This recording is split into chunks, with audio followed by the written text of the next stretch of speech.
diabetic patients and their complications. آپ کو پتہ ہے کہ ناقص غذا اور زندگی کی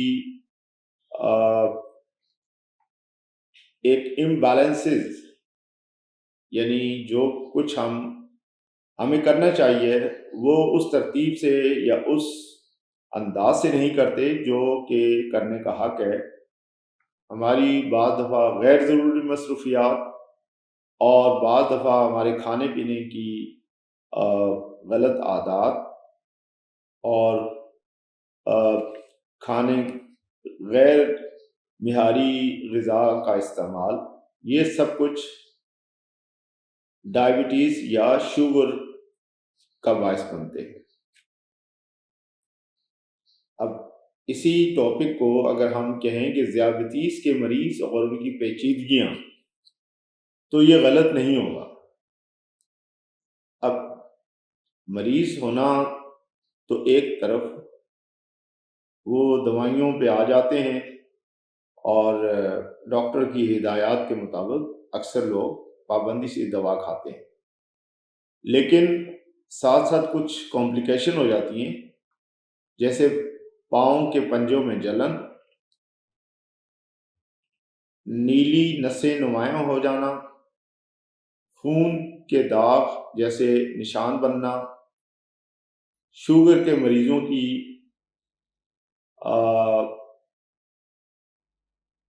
یہ وینس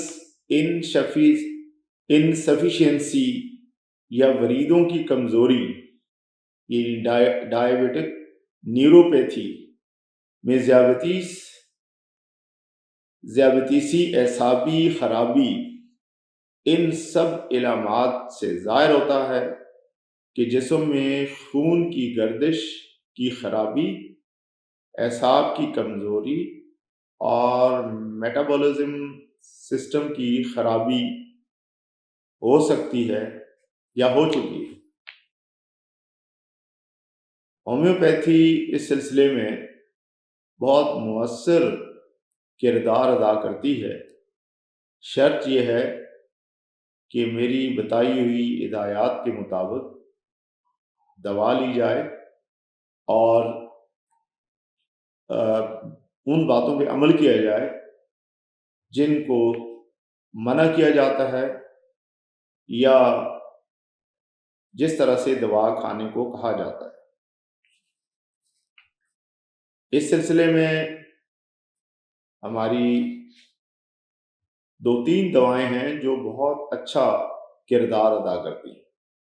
ہماری جو علامتیں میں نے بتائی ہیں، ان علامتوں میں سے اگر کسی کے ساتھ یہ پرابلم ہو تو انہیں چاہیے کہ وہ ان دواؤں کا اس طرح سے استعمال کریں جیسے میں نے بتایا ہے. اب اس میں نمبر 1 پہ آتی ہے ایک دوا جسے کہتے ہیں سکل کار. یہ 30 یا 200 کی پاور میں اچھا کام کرے گی، خاص طور پر شوگر کے مریضوں میں پاؤں کے جلنے، سن ہونے یا نسوں کے مسائل میں بہترین کام کرتی ہے.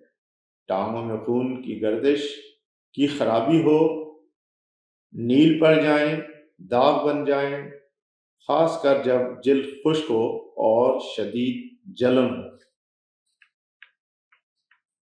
اسی طرح سے نمبر 2 ایک دوا ہے جس کا نام ہے ہیمامیلس.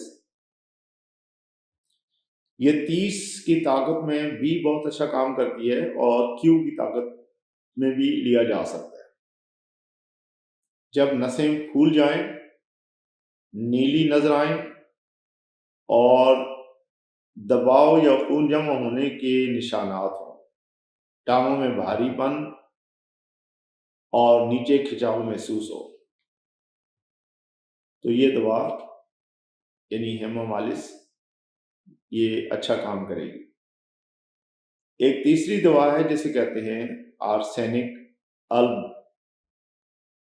یہ دوا 30 میں اچھا کام کرے گی.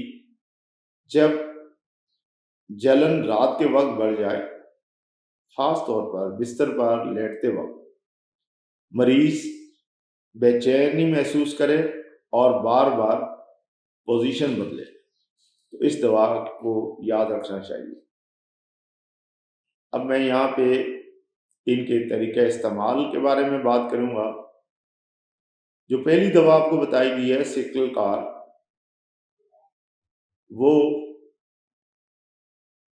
اس کے 5 قطرے آدھا کپ پانی میں دن میں 2 بار لیے جا سکتے ہیں، صبح اور شام کو۔ اور ہیمومیلس جو آپ کو بتائی ہے، اگر وہ کیو میں یا 30 میں لی جائیں تو بہتر یہ ہے کہ وہ ایک دفعہ دوپہر کے وقت لی جائے۔ اگر 30 کی طاقت میں ہے تو 5 قطرے، اور اگر کیو میں ہے تو 10 قطرے پانی میں ملا کر۔ اسی طرح سے جو تیسری دوا بتائی گئی ہے آرسینک البم 30 کی پاور میں، یہ رات کو سوتے وقت دی جائے تو زیادہ فائدہ ہوگا۔ اب شوگر کے مریضوں کے لیے کچھ احتیاط بھی ضروری ہے۔ شوگر لیول کنٹرول میں رکھنا انتہائی ضروری ہے۔ جو بھی آپ دوا استعمال کرتے ہیں اس کے علاوہ اس کو پابندی سے استعمال کیا جائے۔ شوگر لیول کو کنٹرول کرنا بہت ضروری ہے۔ پاؤں کے جلد کی حفاظت کریں، جراثیم سے بچائیں، نمی رکھیں اور سخت جراب یا موزے نہ پہنیں۔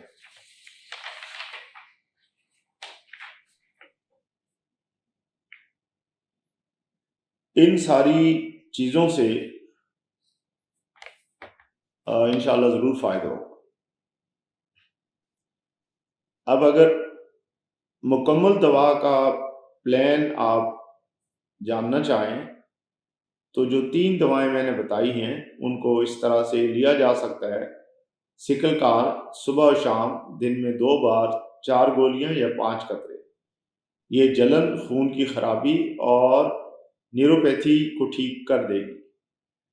نمبر 2 دوا ہے ہیمومیلس۔ یہ مدر ٹنکچر میں زیادہ اچھا کام کرتی ہے۔ اس کے 10 قطرے آدھے کپ پانی میں دن میں 2 مرتبہ دوپہر اور رات کھانے کے بعد استعمال کی جائیں۔ یہ کمزوری اور خون کے داغ ختم کرنے میں مدد کرتی ہے۔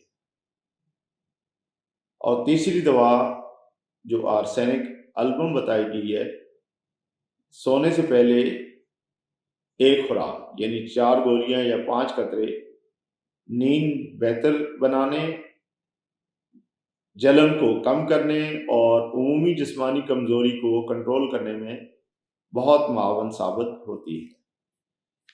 مجھے امید ہے کہ میری اس تھوڑی سی کوشش سے آج کل سوسائٹی میں بہت سارے افراد جو اس مسئلے کا شکار ہیں، وہ اگر اپنے ان کمپلیکیشنز کو ختم کرنا چاہیں تو ان دواؤں کا اپنی جو بھی وہ ایلوپیتھی کی دوا استعمال کر رہے ہیں اس کے ساتھ ساتھ ان دواؤں کا استعمال کرنے سے ان کو ضرور فائدہ ہوگا۔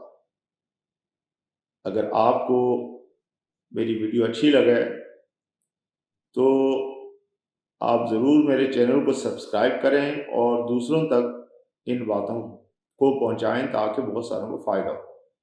اگر آپ کو کسی سلسلے میں پوچھنا ہو، مزید آگاہی حاصل کرنی ہو تو کمنٹس کریں اور یا ڈائریکٹ واٹس ایپ پہ مجھ سے رابطہ کریں۔ انشاءاللہ پھر حاضر ہوتے ہیں کسی نئی بات کے ساتھ۔ اللہ حافظ۔